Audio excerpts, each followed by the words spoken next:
Hi hello ಎಲ್ರಿಗೂ ನಮಸ್ಕಾರ. Welcome back to my YouTube channel.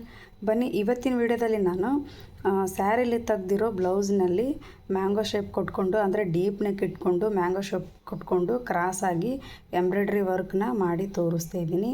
ಯಾರೆಲ್ಲ ನನ್ನ ಚಾನಲ್ಗೆ ಹೊಸಬರಾಗಿದ್ದೀರಾ, ಯಾರೆಲ್ಲ ನನ್ನ ವಿಡಿಯೋ ನೋಡ್ತಾ ಇದ್ದೀರಾ ಎಂಬ್ರಾಯ್ಡ್ರಿ ವರ್ಕ್ ಮಾಡೋದು, ಪ್ಲೀಸ್ ಸಬ್ಸ್ಕ್ರೈಬ್ ಮಾಡ್ಕೊಳ್ಳಿ. ಹಾಗೆ ಲಾಂಗ್ ವಿಡಿಯೋ ಇದೆ ಅಂಥೇಳಿ ಯಾರು ಸ್ಕಿಪ್ ಮಾಡೋಕ್ಕೆ ಹೋಗಬೇಡಿ. ಸ್ಕಿಪ್ ಮಾಡಿದೆ ನೋಡಿ. ಬನ್ನಿ, ನಾನು ತೋರಿಸ್ತಿದ್ದೀನಿ ಯಾವ ರೀತಿಯಾಗಿ ವರ್ಕು ಬರುತ್ತೆ ಇವತ್ತು ಅಂತ. ಎಲ್ಲ ಗೊತ್ತಾಗೋ ಹಾಗೇ ನಾನು ನಾರ್ಮಲ್ ಮಷಿನಿಂದನೇ ಎಂಬ್ರಾಯ್ಡ್ರಿ ವರ್ಕು ಯಾವ ರೀತಿಯಾಗಿ ಮಾಡಿದ್ದೆ, ಹಾಗೆ ದಾರನ ಯಾವ ರೀತಿಯಾಗಿ ಹಾಕಬೇಕು, ಮತ್ತು ಯಾವ ದಾರ ಬಾವಿನೆಲ್ಲ ಇರಬೇಕು, ಮತ್ತು ಯಾವ ದಾರ ಮೇಲ್ಗಡೆ ಇರಬೇಕು ಅಂತ ನಿಮಗೆ ವಿಡಿಯೋ ಮಾಡಿ ಹಾಕಿದ್ದೆ. ಇನ್ನೂ ಕೆಲವರಿಗೆ ಅದು ಅರ್ಥ ಆಗಿಲ್ಲ. ಮತ್ತು ನಾನು ಏನು ಹೇಳ್ತಾ ಇದ್ದೀನಿ ಅಂತಂದರೆ, ನಮಗೆ ಈ ಸೈಡಲ್ಲಿರೋ ಸ್ಪ್ರಿಂಗ್ ಇರುತ್ತಲ್ವ, ಇದು ಈ ರೀತಿಯಾಗಿ ಟೈಟ್ ಇದ್ದರೆ ನಾವು ಬ್ಲೌಸ್ ಹೊಲಿಬೇಕಾದ್ರೆ ಟೈಟ್ ಮಾಡ್ಕೊಂಡಿರ್ತೀವಿ. ಈ ಸ್ಪ್ರಿಂಗು ಸೈಡಲ್ಲಿರುತ್ತೆ. ಆದರೆ ನಾವು ಎಂಬ್ರಾಯ್ಡ್ರಿ ವರ್ಕ್ ಮಾಡಬೇಕಾದ್ರೆ ಏನು ಮಾಡಬೇಕು, ಈ ಸ್ಪ್ರಿಂಗನ್ನ ಸ್ವಲ್ಪ ಲೂಸ್ ಮಾಡ್ಕೋಬೇಕು. ಆವಾಗ ಏನಾಗುತ್ತೆ ಅಂದರೆ, ಇಲ್ಲಿ ದಾರ ಸಲೀಸಾಗಿ ಬರುತ್ತೆ. ಇಲ್ಲಿಂದ ಈ ಸೂಜಿ ಮನೆಯಲ್ಲಿ ದಾರ ಕೆಳಗಡೆ ಮೇಲ್ಗಡೆ ಹೋಗುತ್ತಲ್ವ, ಆವಾಗ ನಮ್ಗೆ ರೇಷ್ಮೆ ದಾರ ಸಲೀಸಾಗಿ ವರ್ಕ್ ಮಾಡೋಕ್ಕೆ ಬರುತ್ತೆ. ಇದನ್ನು ನಾವೇನಾದರೂ ಟೈಟ್ ಮಾಡ್ಕೊಂಡ್ವಿ ಅಂತಂದರೆ ಇಲ್ಲಿ ದಾರ ಕಟ್ಟಾಗುತ್ತೆ. ಇಲ್ಲಿ ನಾವು ಸೇರಿಸ್ಕೊಂಡಂಗೆಲ್ಲ ಈ ಸ್ಪ್ರಿಂಗು ಅಳಿಗಾಡಲ್ಲ. ಈ ಟೈಟ್ ಮಾಡ್ಕೊಂಡ್ರೆ ಏನಾಗುತ್ತೆ, ಅಳಿಗಾಡಲ್ಲ. ಇದು ನಾವು ಇದನ್ನು ಸ್ವಲ್ಪ ಲೂಸ್ ಮಾಡಿಕೊಂಡ್ರೆ ಮೇಲ್ಗಡೆ ರೇಷ್ಮೆ ದಾರ ಹಾಕಿರ್ತೀವಲ್ವ, ಅದು ಸಲೀಸಾಗಿ ಬಂದು ನಮಗೆ ವರ್ಕ್ ಮಾಡೋಕ್ಕೆ ಅನುಕೂಲ ಆಗುತ್ತೆ. ಹಾಗೆ ಇಲ್ಲಿನೂ 1.5 ನಂಬರ್ ಇಟ್ಕೊಳ್ಳಿ. 1.5 ನಂಬರ್ ಇಟ್ಕೊಂಡ್ರೆ ನಿಮಗೆ ಎಂಬ್ರಾಯ್ಡ್ರಿ ವರ್ಕ್ ಮಾಡೋದಕ್ಕೆ ಅನುಕೂಲ ಆಗುತ್ತೆ. ನಾನು ಪದೇ ಪದೇ ಹೇಳ್ತಾ ಇರ್ತೀನಿ, ದಾರ ನೋಡ್ಕೊಳ್ಳಿ, ಮತ್ತು ಚೆನ್ನಾಗಿ ಬಾಬಿನಲ್ಲಿ ದಾರ ಸುತ್ಕೊಂಡಿದ್ದೀರಾ ಅಂತ ಕೇಳ್ತಾ ಇರ್ತೀನಿ. ನೋಡಿ, ನಾನು ಈ ಎಂಬ್ರಾಯ್ಡ್ರಿ ಮಾಡೋದಕ್ಕೆ ಕಾಟನ್ ದಾರ, ಅಂದರೆ ಬ್ಲೌಸ್ ಹೊಲಿಯೋದಕ್ಕೆ ನಾವು ಈ ದಾರ ಯೂಸ್ ಮಾಡ್ತೀವಲ್ವ, ಅದಕ್ಕೋಸ್ಕರನೇ ಇದನ್ನೇ ನಾವು ಏನು ಮಾಡಬೇಕು ಅಂದರೆ ಬಾಬಿನಲ್ಲಿ ನೀಟಾಗಿ ಚೆನ್ನಾಗಿ ಸುತ್ಕೋಬೇಕು. ತೋರಿಸ್ತಿದ್ದೀನಿ ನೋಡಿ, ಎಲ್ಲೂ ದಾರ ಎದ್ದೇಳಬಾರ್ದು, ಆ ರೀತಿಯಾಗಿ ಚೆನ್ನಾಗಿ ನೀಟಾಗಿ ಸುತ್ಕೋಬೇಕು. ಇದಕ್ಕೆ ನಾನು ಕಾಟನ್ ದಾರ ಸುತ್ಕೊಂಡಿದ್ದೀನಿ. ಹಾಗೆ ಬ್ಲೌಸಿಗೆ ವರ್ಕ್ ಮಾಡಬೇಕಂತಂದು ಈ ರೀತಿ ಸಿಲ್ಕ್ ದಾರ ತೊಗೊಂಡಿದ್ದೀನಿ ನೋಡಿ. ಈಗ ನಾನು ಬ್ಲೌಸ್ಗೆ ವರ್ಕ್ ಮಾಡೋದು ಸಿಲ್ಕ್ ದಾರ ಇದ್ದೇನೆ, ಆದರೆ ಬ್ಲೌಸ್ ಸ್ವಲ್ಪ ಅಪೋಸಿಟ್ ಕಲರ್ ಇದೆ. ಇದು ಸ್ಯಾರಿ ಈ ಕಲರ್ ಇರೋದರಿಂದ ನಾನು ಇದೇ ಕಲರ್ನೇ ತೊಗೊಂಡಿದ್ದೀನಿ. ಈಗ ಬ್ಲೌಸಿಗೆ ಯಾವ ರೀತಿಯಾಗಿ ಮಾರ್ಕ್ ಮಾಡಿದ್ದೀನಿ ಅಂತ ತೋರಿಸ್ತೀನಿ. ಇದು ಸ್ಯಾರಿದು ಬ್ಲೌಸು. ಇದಕ್ಕೆ ನಾನು ಯಾವ ರೀತಿಯಾಗಿ ಮ್ಯಾಂಗೋ ಶೇಪ್ ಕೊಟ್ಕೊಂಡಿದ್ದೀನಿ ಅಂತ ನೋಡ್ಕೊಳ್ಳಿ. ನಾನು ಹಿಂದಿನ ವೀಡಿಯೋದಲ್ಲಿ ನಿಮಗೆ ತೋರಿಸಿದ್ದೆ ಮ್ಯಾಂಗೋ ಶೇಪು ಯಾವ ರೀತಿಯಾಗಿ ಕೊಟ್ಕೋಬೇಕು ಅಂತ. ಇದಕ್ಕೆ ನಾನು ಸ್ವಲ್ಪ ಡೀಪ್ ನೆಕ್ ಇಟ್ಕೊಂಡು ಮ್ಯಾಂಗೋ ಶೇಪ್ ಕೊಟ್ಕೊಂಡಿದ್ದೀನಿ. ಇದು ಬ್ಯಾಕ್ ನೆಕ್ಕು. ಬ್ಯಾಕ್ ನೆಕ್ಕಿಗೆ ಈ ರೀತಿಯಾಗಿ ಮ್ಯಾಂಗೋ ಶೇಪು ಕೊಟ್ಕೊಂಡಿದ್ದೀನಿ. ಅಂದರೆ ನಾನು ಬೇರೆ ಟ್ರೇಸಿಂಗ್ ಪೇಪರಲ್ಲಿ ಮಾರ್ಕ್ ಮಾಡಿಕೊಂಡು, ಆನಂತರ ಇದಕ್ಕೆ ಕಾರ್ಬನ್ ಇಟ್ಕೊಂಡು, ಮತ್ತು ಆ ಟ್ರೇಸಿಂಗ್ ಪೇಪರ್ ಮೇಲೆ ನಾವೇನು ಮಾರ್ಕ್ ಮಾಡ್ಕೊಂಡಿರ್ತೀವಲ್ವ, ಅದನ್ನು ಇದ್ರ ಮೇಲೆ ಬ್ಲೌಸ್ ಮೇಲೆ ಹಾಕ್ಕೊಂಡು ಕಾರ್ಬನ್ನಿಂದ ಸ್ಕೆಚ್ ಮಾಡ್ಕೊಂಡಿದ್ದೀನಿ. ನೋಡಿ ಯಾವ ರೀತಿಯಾಗಿ ಬಂದಿದೆ. ಇದು ಸ್ವಲ್ಪ ಶೈನಿಂಗ್ ಇದೆ ಬ್ಲೌಸು, ಅದಕ್ಕಾಗಿ ನಿಮಗೆ ಸರಿಯಾಗಿ ಕಾಣ್ತಾ ಇಲ್ಲ ಮಾರ್ಕು. ಇದಕ್ಕೆ ಸ್ಯಾರಿ ಯಾವುದು ಅಂತ ತೋರಿಸ್ತೀನಿ ನೋಡಿ. ಹೇಳಿದ್ನಲ್ವ ಸ್ಯಾರಿ, ಇದೇ ಸ್ಯಾರಿ. ಈ ಸ್ಯಾರಿಗೆ ಬ್ಲೌಸ್ ಬಂದುಬಿಟ್ಟು ಇದಕ್ಕೆ ನಾನು ಈಗ ವರ್ಕ್ ಹಾಕ್ತಾ ಇರೋದು. ಇಲ್ಲಿ ಮ್ಯಾಂಗೋ ಶೇಪೆಲ್ಲ ಕೊಟ್ಕೊಂಡಿದ್ದೀನಿ, ಸ್ವಲ್ಪ ಡೀಪ್ ನೆಕ್ ತೊಗೊಂಡು ಮ್ಯಾಂಗೋ ಶೇಪ್ ಕೊಟ್ಕೊಂಡಿದ್ದೀನಿ. ಇದಕ್ಕೆ ಎಂಬ್ರಾಯ್ಡ್ರಿ ವರ್ಕ್ ಯಾವ ರೀತಿಯಾಗಿ ಬರುತ್ತೆ ಅಂತ ಇವತ್ತಿನ ವಿಡಿಯೋದಲ್ಲಿ ನಾನು ನಿಮಗೆ ತೋರಿಸ್ಕೊಡ್ತಾ ಇದ್ದೀನಿ. ಇನ್ನೂ ಕೆಲವರಿಗೆ ನಾನು ವರ್ಕು ನಾರ್ಮಲ್ ಮೆಷಿನಲ್ಲಿ ಮಾಡ್ತಾ ಇದ್ದೀನ ಅಂತ ಅರ್ಥನೇ ಆಗ್ತಾಯಿಲ್ಲ. ನಾನು ಪದೇ ಪದೇ ಹೇಳ್ತಾ ಇದ್ದೀನಿ, ನಾರ್ಮಲ್ ಮೆಷಿನಲ್ಲೇ ನಾನು ನಿಮಗೆಲ್ಲ ವರ್ಕ್ ಮಾಡಿ ತೋರಿಸ್ತಾ ಇದ್ದೀನಿ. ಆದಷ್ಟು ಪ್ರಯತ್ನ ಮಾಡಿ. ಬರ್ತಿಲ್ಲ ಅಂತಂದರೆ ಯಾವುದೂ ಬರಲ್ಲ. ನೀವು ಪ್ರಯತ್ನ ಮಾಡಿದರೆ ಎಲ್ಲನೂ ಬರುತ್ತೆ. ಬನ್ನಿ, ಈಗ ನಾನು ವರ್ಕ್ ಯಾವ ರೀತಿಯಾಗಿ ಬರುತ್ತೆ ಅಂತ ಈ ಬ್ಲೌಸಿಗೆ ಫ್ರೇಮ್ನ ಫಿಕ್ಸ್ ಮಾಡಿಕೊಂಡು ಎಂಬ್ರಾಯ್ಡ್ರಿ ವರ್ಕ್ ಯಾವ ರೀತಿಯಾಗಿ ಮಾಡಬೇಕು ಅಂತ ತೋರಿಸ್ತೀನಿ. ಮಾಡಿದ್ದೀನಿ ಅಂದರೆ ಫುಲ್ಲು ಸ್ಕೆಚ್ ಮಾಡ್ಕೊಂಡಿದ್ದೀನಲ್ವ, ಅದಕ್ಕೆ ನಾನು ಏನು ಮಾಡಿದ್ದೀನಿ ಅಂದರೆ ಅರ್ಧಕ್ಕೇ ಫ್ರೇಮ್ನ ಫಿಕ್ಸ್ ಮಾಡ್ಕೊಂಡಿದ್ದೀನಿ. ಯಾಕೆ ಅಂದರೆ ಈ ಫ್ರೇಮು ಫುಲ್ಲು ಡಿಸೈನಿಗೆ ವರ್ಕ್ ಆಗಲ್ಲ. ಅದಕ್ಕೋಸ್ಕರನೇ ನಾನೇನು ಮಾಡಿದ್ದೀನಿ ಅಂದರೆ ಯಾವ ರೀತಿಯಾಗಿ ಅರ್ಧಕ್ಕೆ ಹಾಕ್ಕೊಂಡಿದ್ದೀನಿ ಅಂತ ಫ್ರೇಮ್ ನೋಡ್ಕೊಳ್ಳಿ. ಈ ಕಡೆ ಡಿಸೈನ್ ಇದೆ, ಈ ಕಡೆ ಡಿಸೈನ್ ಇದೆ. ಮಿಡಲಲ್ಲಿ ಫ್ರೇಮ್ನ ಕೂಡಿಸ್ಕೊಂಡಿದ್ದೀನಿ ನೋಡಿ. ಈ ಕಡೆನೂ ಕೂಡಿಸ್ಕೊಂಡಿದ್ದೀನಿ. ಈಗ ಏನು ಮಾಡಬೇಕು ಅಂದರೆ ವರ್ಕ್ ಯಾವ ರೀತಿಯಾಗಿ ಮಾಡ್ಕೋತಾ ಹೋಗಬೇಕು ಅಂತ ತೋರಿಸ್ತೀನಿ ನೋಡಿ. ನೋಡಿ, ನೀವು ಎಂಬ್ರಾಯ್ಡ್ರಿ ವರ್ಕ್ ಮಾಡಬೇಕಂತಂದರೆ ಹೊಸ ಕೇಸು ಬಾಬಿನ ತೊಗೊಳ್ಳಿ. ಕೆಲವೊಂದು ಸರಿ ಏನಾಗುತ್ತೆ, ಹಳೆ ಕೇಸ್ ಇದ್ರೂ ದಾರ ಸರಿಯಾಗಿ ಬರಲ್ಲ. ಯಾಕಂದರೆ ನಾವು ಬ್ಲೌಸ್ ಹೊಲಿದು ಏನಾಗಿರುತ್ತೆ, ಇದು ಎಲ್ಲ ಅಂದರೆ ಸ್ಕ್ರೂ ಎಲ್ಲ ಲೂಸ್ ಆಗಿರುತ್ತೆ. ಹಾಗೆ ಬಾಬಿನೂ ಕೂಡ ಹಳೇದಾಗಿರುತ್ತೆ. ಈ ಎರಡು ಹೊಸವು ತೊಗೊಂಡು ಕೆಳಗಡೆ ನೀಟಾಗಿ ಫಿಕ್ಸ್ ಮಾಡ್ಕೋಬೇಕು. ನಾನು ಏನು ಹೇಳ್ತಾ ಇದ್ದೀನಿ ಅಂತಂದರೆ, ನೀವು ಈ ಹೊಸದು ತೊಗೊಂಡ್ರೆ ಮಾತ್ರ ಕೆಳಗಡೆ ದಾರ ಏಳಲ್ಲ. ಹಾಗೆ ಬಾಬಿನಿಗೆ ಚೆನ್ನಾಗಿ ನೀಟಾಗಿ ದಾರನ ಸುತ್ಕೋಬೇಕು. ನಾನು ತೋರಿಸಿದ್ದೀನಲ್ವ, ಬಾಬಿನ ದಾರನ ಚೆನ್ನಾಗಿ ಸುತ್ಕೋಬೇಕು. ನಾನಿಲ್ಲಿ ಇವತ್ತು ಸ್ಯಾರಿಲಿ ತೆಗ್ದಿರೋ ಬ್ಲೌಸ್ ಮೇಲೇ ನಿಮಗೆ ಎಂಬ್ರಾಯ್ಡ್ರಿ ವರ್ಕು ಮಾಡಿ ತೋರಿಸ್ತಾಯಿದ್ದೀನಿ. ಇದೇ ನಾರ್ಮಲ್ ಮೆಷಿನಲ್ಲೇ ಎಂಬ್ರಾಯ್ಡ್ರಿ ವರ್ಕ್ ಮಾಡಿ ತೋರಿಸ್ತಾಯಿದ್ದೀನಿ. ಯಾವುದೇ ಪೀಕೋ ಮೆಷಿನಲ್ಲಿ ಮಾಡ್ತಾಯಿಲ್ಲ, ಏನೂ ಮಾಡ್ತಾಯಿಲ್ಲ. ನಾರ್ಮಲ್ ಬ್ಲೌಸು ಹೊಲಿಯೋ ಮೆಷಿನಲ್ಲಿನೇ ಸ್ಯಾರಿಲಿ ತೆಗ್ದಿರೋ ಬ್ಲೌಸ್ ಮೇಲೆ ನಾನು ಮ್ಯಾಂಗೋ ಶೇಪ್ ಕೊಟ್ಕೊಂಡು ಇದ್ರ ಮೇಲೇ ನಾನು ಎಂಬ್ರಾಯ್ಡ್ರಿ ವರ್ಕ್ ಯಾವ ರೀತಿಯಾಗಿ ಬರುತ್ತೆ ಅಂತ ನಿಮಗೆ ಇವತ್ತಿನ ವೀಡಿಯೋದಲ್ಲಿ ತೋರಿಸ್ಕೊಡ್ತಾ ಇದ್ದೀನಿ. ಎಂಬ್ರಾಯ್ಡ್ರಿ ವರ್ಕ್ ಮಾಡೋದಕ್ಕೆ ಕೆಳಗಡೆ ನ್ಯೂಸ್ ಪೇಪರ್ ಹಾಕೋತಾ ಇದ್ದೀನಿ. ಕ್ಯಾನ್ವಾಸ್ ಪೇಪರ್ ಇದೆ, ಆದರೆ ಕೆಲವೊಬ್ಬರಿಗೆ ಗೊತ್ತಾಗಲ್ಲ. ಅದಕ್ಕೋಸ್ಕರ ನಿಮಗೆ ಗೊತ್ತಾಗಲಿ ಅನ್ನೋದಕ್ಕೋಸ್ಕರ ನಾನು ಏನು ಮಾಡ್ತಾಯಿದ್ದೀನಿ ಅಂದರೆ ಕೆಳಗಡೆ ನ್ಯೂಸ್ ಪೇಪರ್ನ ಹಾಕೋತಿದ್ದೀನಿ. ಹಾಕ್ಕೊಂಡಾದ್ಮೇಲೆ ಎಂಬ್ರಾಯ್ಡ್ರಿ ವರ್ಕ್ನ ಮಾಡ್ತೀನಿ. ನೋಡಿ, ನಾವು ಪ್ರತಿಯೊಂದು ಬ್ಲೌಸಿಗೆ ಎಂಬ್ರಾಯ್ಡ್ರಿ ವರ್ಕ್ ಮಾಡಬೇಕಾದ್ರೆ ನ್ಯೂಸ್ ಪೇಪರ್ ಆದರೂ ಇಲ್ಲ ಕ್ಯಾನ್ವಾಸ್ ಆದರೂ ಇಟ್ಕೋಬೇಕು. ಹಾಗೆ ಮಾಡಬಾರ್ದು. ಯಾಕೆ ಅಂದರೆ ಇಲ್ಲಿ ದಾರ ಸಿಗಬೀಳೋ ಚಾನ್ಸಸ್ ಇರುತ್ತೆ.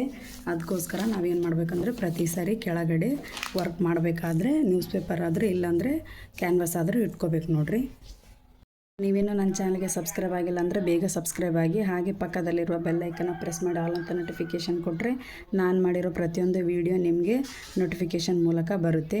ಹಾಗೆ ನಾನು ಯಾವಾಗಲೂ ಹೊಸ ವೀಡಿಯೋನೇ ಅಪ್ಲೋಡ್ ಮಾಡ್ತಾ ಇರ್ತೀನಿ. ಲಾಂಗ್ ವೀಡಿಯೋ ಆದರೂ ಪರವಾಗಿಲ್ಲ, ಸ್ವಲ್ಪ ಸ್ಕಿಪ್ ಮಾಡದೆ ನೋಡಿ. ನಿಮಗೂ ಅರ್ಥ ಆಗುತ್ತೆ ನಾನು ಯಾವ ರೀತಿಯಾಗಿ ವರ್ಕ್ ಮಾಡಿದ್ದೀನಿ ಅಂತ. ನಿಮಗೆ ಗೊತ್ತಾಗಲಿ ಅನ್ನೋದಕ್ಕೋಸ್ಕರ ನಾನು ಪದೇ ಹೇಳ್ತಾ ಇರ್ತೀನಿ. ಯಾರು ಕೂಡ ಬೇಜಾರಾಗಬೇಡಿ. ಈಗ ವರ್ಕ್ನ ನಾನು ಏನು ಮಾಡ್ತೀನಿ ಅಂತಂದರೆ, ಮೊದಲು ನಾನು ಮ್ಯಾಂಗೋ ಶೇಪ್ ಕೊಟ್ಕೊಂಡಿದ್ದೀನಲ್ಲ ಅದನ್ನ ಫಿಲ್ ಮಾಡ್ತಾ ಬರ್ತೀನಿ. ನೀವು ನೋಡಿ ಯಾವ ರೀತಿಯಾಗಿ ಫಿಲ್ ಮಾಡ್ತೀನಿ ಅನ್ನೋದು. ಮ್ಯಾಂಗೋ ಶೇಪ್ನ ಯಾವ ರೀತಿಯಾಗಿ ಫಿಲ್ ಮಾಡಬೇಕು ಅಂತ ನಾನು ಹಿಂದಿನ ವಿಡಿಯೋದಲ್ಲಿ ತೋರಿಸಿದ್ದೆ, ಇವಾಗಲೂ ತೋರಿಸ್ತಾ ಇದ್ದೀನಿ. ನೋಡಿ, ಮೊದಲು ನಾವು ಫಿಲ್ ಮಾಡಬೇಕಾದ್ರೆ ಕ್ರಾಸಾಗಿ ಇಟ್ಕೋಬೇಕು. ಯಾವುದಂದರೆ ಈ ಸ್ಕೆಚ್ ಮಾಡಿರೋದನ್ನ ಕ್ರಾಸಾಗಿ ಇಟ್ಕೊಂಡು ಫಿಲ್ ಮಾಡ್ತಾ ಬರಬೇಕು. ನಾನು ತೋರಿಸ್ತೀನಿ ನೋಡಿ. ನಾನು ಡೀಪ್ ನೆಕ್ ಇಟ್ಕೊಂಡು ಈ ಮ್ಯಾಂಗೋ ಶೇಪು ಕೊಡ್ತಾಯಿದ್ದೀನಲ್ವ, ಈ ಮ್ಯಾಂಗೋ ಶೇಪ್ ಡಿಸೈನ್ ನಿಮಗೆ ಇಷ್ಟ ಆಯಿತು ಅಂದರೆ ಲೈಕ್ ಮಾಡಿ, ಹಾಗೆ ಶೇರ್ ಮಾಡಿ, ಮತ್ತು ಸಬ್ಸ್ಕ್ರೈಬ್ ಮಾಡೋದನ್ನ ಮಾತ್ರ ಮರಿಬೇಡಿ. ನೋಡಿ, ನಾನು ಇದನ್ನು ಫಿಲ್ ಮಾಡಿದ್ದೀನಿ. ಈಗ ನಾನೇನು ಮಾಡಿದ್ದೀನಿ ಅಂದರೆ ಜಸ್ಟ್ ಫಿಲ್ ಮಾಡ್ಕೋತಾ ಬರ್ತೀನಿ. ಆಮೇಲೆ ಔಟ್ಲೈನು ಬೇರೆ ದಾರದಿಂದ ಔಟ್ಲೈನ್ ಕೊಟ್ಕೋತಾ ಬರ್ತೀನಿ. ಈಗ ನೋಡಿ ಯಾವ ರೀತಿಯಾಗಿ ಬಂದಿದೆ ಅಂತ ತೋರಿಸ್ತೀನಿ ನಿಮಗೆ. ನೋಡಿ, ತುಂಬಾ ಚೆನ್ನಾಗಿ ಬಂದಿದೆ. ಹಾಗೆ ಈ ಎಲ್ಲ ಕೂಡ ಫಿಲ್ ಮಾಡ್ತಾ ಬರ್ತೀನಿ. ಆವಾಗ ನಿಮಗೆ ಗೊತ್ತಾಗುತ್ತೆ ಯಾವ ರೀತಿಯಾಗಿ ಬರುತ್ತೆ ಅಂತ. ಒಂದೇ ಹಾಕಿದರೆ ಗೊತ್ತಾಗಲ್ಲ. ಇವೆಲ್ಲನೂ ಫಿಲ್ ಮಾಡ್ತಾ ಬರ್ತೀನಿ. ಯಾವ ರೀತಿಯಾಗಿ ಬಂದಿದೆ ಬರುತ್ತೆ ಅಂತಲೂ ನೋಡ್ಕೊಳ್ಳಿ ಒಂದು ಸಾರಿ.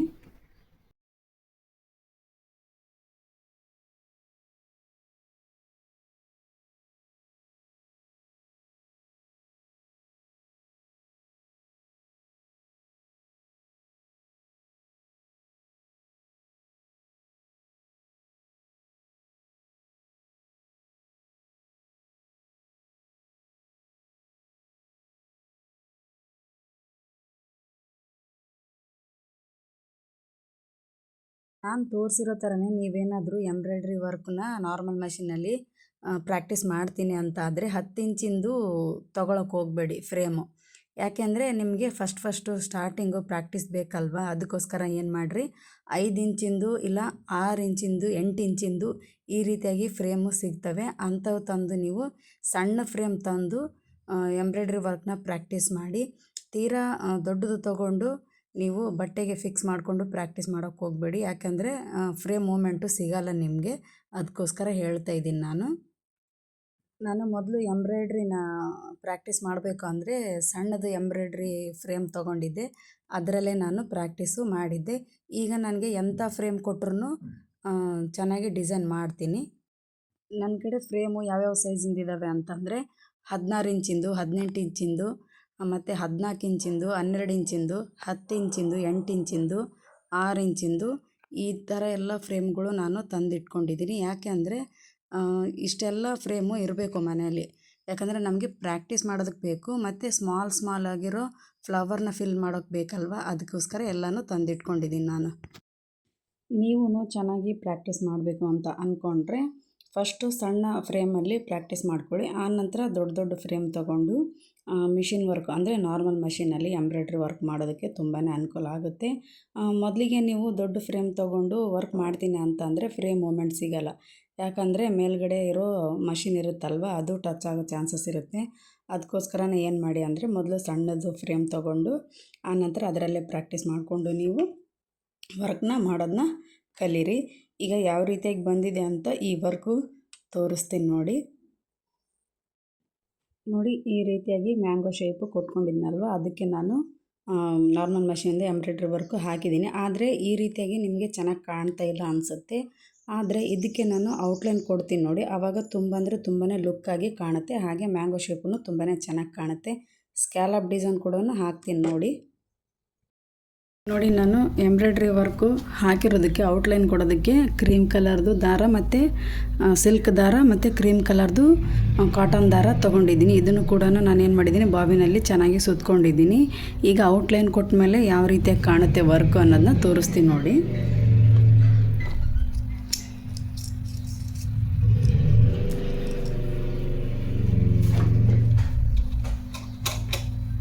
ಕೆಲವೊಬ್ಬರು ನಾರ್ಮಲ್ ಮಷೀನಲ್ಲಿ ವರ್ಕ್ ಬರ್ತಾಯಿಲ್ಲ, ದಾರ ಸರಿಯಾಗಿ ಬರ್ತಾಯಿಲ್ಲ ಅಂತಿದ್ದಾರೆ. ಆದರೆ ನಾನು ಇದೇ ವರ್ಕ್ನ ಯೂಸ್ ಆಗೋ ಬ್ಲೌಸ್ ಮೇಲೇ ನಾನು ಈ ರೀತಿಯಾಗಿ ಸ್ಕೆಚ್ ಮಾಡಿಕೊಂಡು ಟೈಮ್ ತೊಗೊಂಡು ನಾರ್ಮಲ್ ಮಷೀನಲ್ಲಿ ಎಂಬ್ರಾಯ್ಡ್ರಿ ವರ್ಕ್ ಮಾಡಿ ನಿಮಗೆ ತೋರಿಸ್ತಾಯಿದ್ದೀನಿ. ಯಾಕೆ ಅಂದರೆ ಈ ಎಂಬ್ರಾಯ್ಡ್ರಿ ವರ್ಕು ನಾರ್ಮಲ್ ಮಷೀನಲ್ಲಿ ಬರ್ತಾಯಿಲ್ಲ ಅಂತಂದರೆ ಬರಲ್ಲ. ನೀವು ಟ್ರೈ ಮಾಡಿದರೆ ಮಾತ್ರ ಬರುತ್ತೆ. ಸುಮ್ಮನೆ ನಾವು ಕೂತ್ಕೊಂಡು ಖಾಲಿಯಾಗಿ 1-2 ಲೈನ್ ಹಾಕ್ಕೊಂಡು ಸ್ಕೆಚ್ ಹಾಕ್ಕೊಂಡು ಬರ್ತಾಯಿಲ್ಲ ಅಂತ ಅಂದ್ಕೊಂಡ್ರೆ ಯಾವುದೂ ಬರಲ್ಲ. ನೀವು ಇಡೀ 1 ತಾಸು ಪ್ರಾಕ್ಟೀಸ್ ಮಾಡಿರಿ, ಅದೇ ಬರುತ್ತೆ.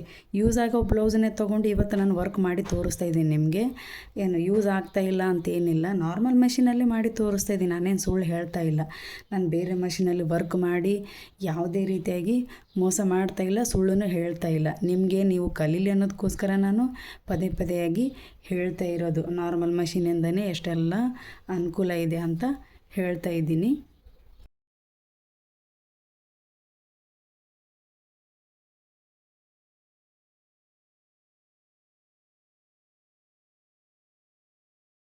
ನಿಮಗೆ ಪ್ರಾಕ್ಟೀಸ್ ಮಾಡಬೇಕು ಅಂತ ಅಂದರೆ ನಾನು ಹಾಕಿರೋ ಡಿಸೈನ್ನೇ ಮ್ಯಾಂಗೋ ಶೇಪ್ ಡಿಸೈನ್ನೇ ಹಾಕ್ಕೊಂಡು ನೀಟಾಗಿ ಕ್ರಾಸಾಗಿ ಯಾವ ರೀತಿಯಾಗಿ ಇದನ್ನು ಬಟ್ಟೆ ಹಾಕ್ಕೋಬೇಕು, ಫ್ರೇಮ್ ಮೂಮೆಂಟ್ ಯಾವ ರೀತಿಯಾಗಿ ಮಾಡಬೇಕು ಅಂತಂದು ಹೇಳಿದ್ನಲ್ವ, ಅದೇ ರೀತಿಯಾಗಿ ಮ್ಯಾಂಗೋ ಶೇಪ್ ಕೊಟ್ಕೊಂಡು ಆರಾಮವಾಗಿ ಪ್ರಾಕ್ಟೀಸ್ ಮಾಡ್ಕೊಳ್ಳಿ. ತುಂಬ ಅಂದರೆ ತುಂಬಾ ನೀಟಾಗಿ ಬರುತ್ತೆ. ನಾನು ನಿಧಾನವಾಗಿ ಹೇಳೋದು ನಿಮಗೆ ಅರ್ಥ ಆಗ್ತಾ ಇದೆ ಅಂತ ಅಂದ್ಕೊಂಡಿದ್ದೀನಿ. ದಯವಿಟ್ಟು ಹೇಳಿ ವಿಡಿಯೋ ಹೆಂಗೆ ಬಂತು ಹೆಂಗಿಲ್ಲ ಅಂತ.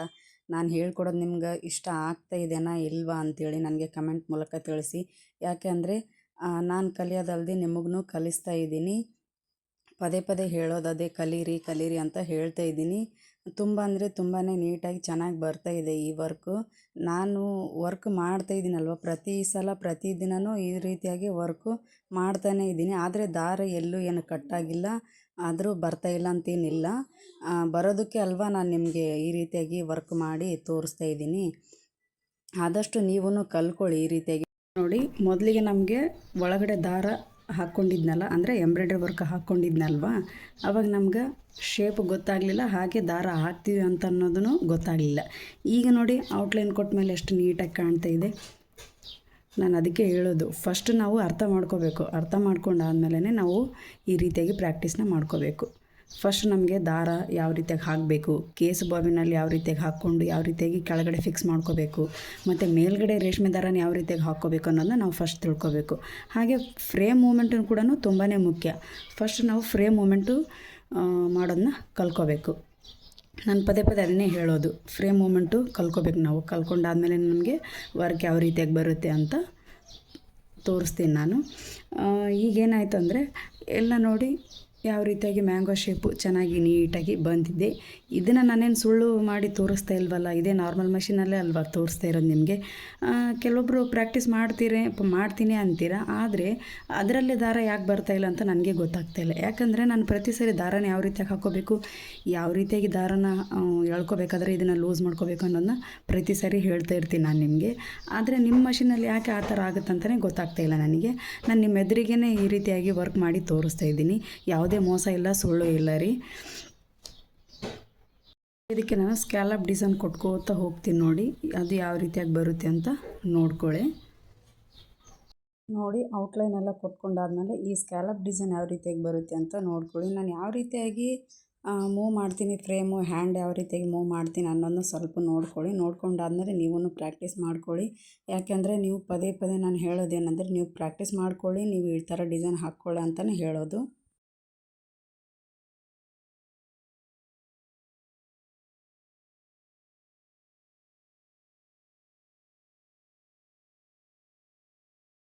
ನಾನು ಖಾಲಿ ಟೈಮಲ್ಲಿ ಏನು ಮಾಡ್ತೀನಿ ಅಂತಂದರೆ, ಈ ರೀತಿಯಾಗಿ ನಾರ್ಮಲ್ ಮಷೀನಲ್ಲಿ ಎಂಬ್ರಾಯ್ಡ್ರಿ ವರ್ಕ್ನ ಪ್ರಾಕ್ಟೀಸ್ ಮಾಡ್ತಾಯಿರ್ತೀನಿ. ಅಂದರೆ ಹೊಸ ಹೊಸ ಡಿಸೈನ್ಗಳನ್ನ ಪ್ರಾಕ್ಟೀಸ್ ಮಾಡ್ತಾಯಿರ್ತೀನಿ. ಪಿಕೋ ಮಷೀನಲ್ಲೂ ಕೂಡ ಪ್ರಾಕ್ಟೀಸ್ ಮಾಡ್ತೀನಿ, ಮತ್ತು ನಾರ್ಮಲ್ ಮಷೀನಲ್ಲಿ ಕೂಡ ಪ್ರಾಕ್ಟೀಸ್ ಮಾಡ್ತೀನಿ. ಪ್ರಾಕ್ಟೀಸ್ ಮಾಡೋದಕ್ಕೋಸ್ಕರ ನನಗೆ ಫ್ರೇಮ್ ಮೂಮೆಂಟು ತುಂಬಾ ಚೆನ್ನಾಗಿ ಬರ್ತಿದೆ. ಆ ಮೂಮೆಂಟ್ ಮಾಡೋದ್ರಿಂದನೇ ನಾನು ಯಾವುದೇ ರೀತಿ ಫೇಕಾಗಿ ನಿಮಗೆ ವೀಡಿಯೋ ಮಾಡೋ ಆಗ್ತಾಯಿಲ್ಲ.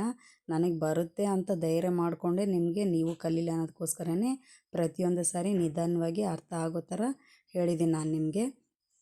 ತುಂಬ ಅಂದರೆ ತುಂಬಾ ನೀಟಾಗಿ ಬರುತ್ತೆ. ಈಗ ನೋಡಿ, ಸ್ಕ್ಯಾಲಪ್ ಡಿಸೈನ್ ಯಾವ ರೀತಿಯಾಗಿ ಬಂದಿದೆ. ನಿಧಾನವಾಗಿ ನೀಟಾಗಿ ಹಾಕ್ಕೋಬೇಕು ನೋಡಿ. ಇವಾಗ ನಾರ್ಮಲ್ ಬ್ಲೌಸ್ ಹೊಲಿಯೋ ಮಷೀನಿಂದ ಎಂಬ್ರಾಯ್ಡ್ರಿ ವರ್ಕ್ನ ಯಾವ ರೀತಿಯಾಗಿ ಮಾಡಿದ್ದೀನಿ, ಫೈನಲ್ ಲುಕ್ಕು ಯಾವ ರೀತಿಯಾಗಿ ಬಂದಿದೆ ನೀವೇ ನೋಡಿ. ನಾನು ಯಾವುದೇ ರೀತಿಯಾಗಿ ಬೇರೆ ಮಷೀನಲ್ಲಿ ಎಂಬ್ರಾಯ್ಡ್ರಿ ವರ್ಕ್ನ ಮಾಡಿಲ್ಲ, ನಾರ್ಮಲ್ ಮಷೀನಲ್ಲೇ ಈ ರೀತಿಯಾಗಿ ವರ್ಕ್ ಮಾಡಿದ್ದೀನಿ.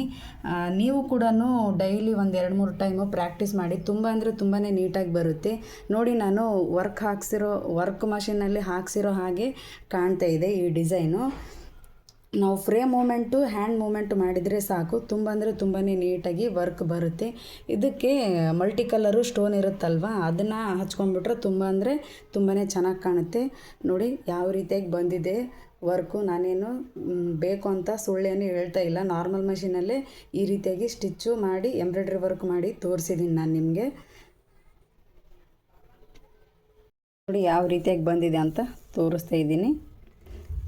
ನಾನು ಯಾವ ರೀತಿಯಾಗಿ ಮ್ಯಾಂಗೋ ಶೇಪ್ ತೊಗೊಂಡು ಬ್ಲೌಸಿಗೆ ಮಾರ್ಕ್ ಹಾಕಿದ್ದೆ, ಅದೇ ರೀತಿಯಾಗಿ ಮ್ಯಾಂಗೋ ಶೇಪ್ ಬಂದಿದೆ. ಹಾಗೆ ಇದು ಸ್ಕ್ಯಾಲಪ್ ಡಿಸೈನ್ ಕೂಡ ತೊಗೊಂಡಿದ್ದೀನಿ, ಹಾಗೆ ಔಟ್ಲೈನ್ ಕೂಡ ತೊಗೊಂಡಿದ್ದೀನಿ. ಇದಕ್ಕೆ ಎಂಬ್ರಾಯ್ಡ್ರಿ ವರ್ಕ್ ಮಾಡಿದ್ದೀನಿ ನೋಡಿ, ತುಂಬಾ ನೀಟಾಗಿ ಕಾಣ್ತಾ ಇದೆ.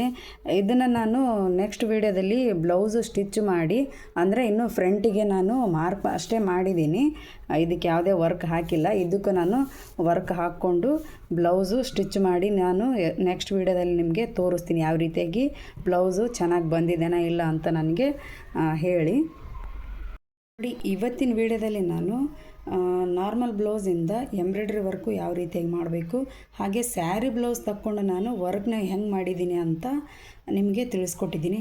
ಹಾಗೆ ನೆಕ್ಸ್ಟ್ ವೀಡಿಯೋದಲ್ಲಿ ನಾನು ಮತ್ತೆ ಇದೇ ನಾರ್ಮಲ್ ಮಷೀನಿಂದ ಯಾವುದಾದ್ರೂ ಹೊಸದಾಗಿ ಸ್ಟಿಚಸ್ನ ಹಾಕಿ ಹಾಗೆ ಎಂಬ್ರಾಯ್ಡ್ರಿ ವರ್ಕ್ನ ಮಾಡಿ ನಿಮಗೆ ತೋರಿಸ್ತೀನಿ. ತುಂಬ ಅಂದರೆ ತುಂಬಾ ನೀಟಾಗಿ ಚೆನ್ನಾಗಿ ಬಂದಿದೆ ನೋಡಿ. ನೀವು ನಂಬೋದೇ ಇಲ್ಲ ಈ ರೀತಿಯಾಗಿ ವರ್ಕು ನಾರ್ಮಲ್ ಮಷೀನಲ್ಲಿ ಬಂದಿದೆ ಅಂತ. ನಾನು ಅದಕ್ಕೆ ಹೇಳೋದು, ಪದೇ ಪದೇ ಹೇಳ್ತಾ ಇದ್ದೀನಿ ಅಂತ ಏನು ಬೇಜಾರಾಗೋಕ್ಕೆ ಹೋಗಬೇಡಿ. ನಾವು ಕಲ್ತ್ಕೊಂಡ್ರೆ ಎಲ್ಲ ಬರುತ್ತೆ, ನಾವು ಕಲ್ತಿಲ್ಲ ಅಂದರೆ ಏನೂ ಬರಲ್ಲ.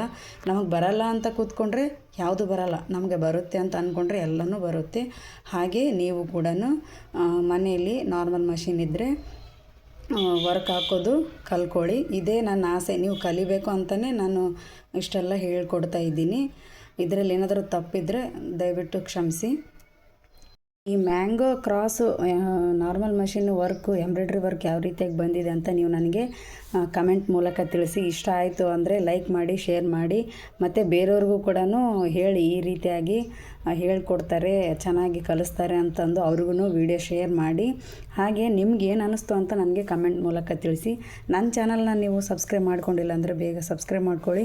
ಹಾಗೆ ಪಕ್ಕದಲ್ಲಿರುವ ಬೆಲ್ ಐಕನ್ನ ಪ್ರೆಸ್ ಮಾಡಿ ಆಲ್ ಅಂತ ನೋಟಿಫಿಕೇಷನ್ ಕೊಟ್ಟರೆ ನಾನು ಮಾಡಿರೋ ಪ್ರತಿಯೊಂದು ವಿಡಿಯೋ ನಿಮಗೆ ನೋಟಿಫಿಕೇಷನ್ ಮೂಲಕ ಬರುತ್ತೆ. ಈ ವಿಡಿಯೋ ನೋಡಿದ್ದಕ್ಕೆ ಎಲ್ಲರಿಗೂ ಧನ್ಯವಾದಗಳು.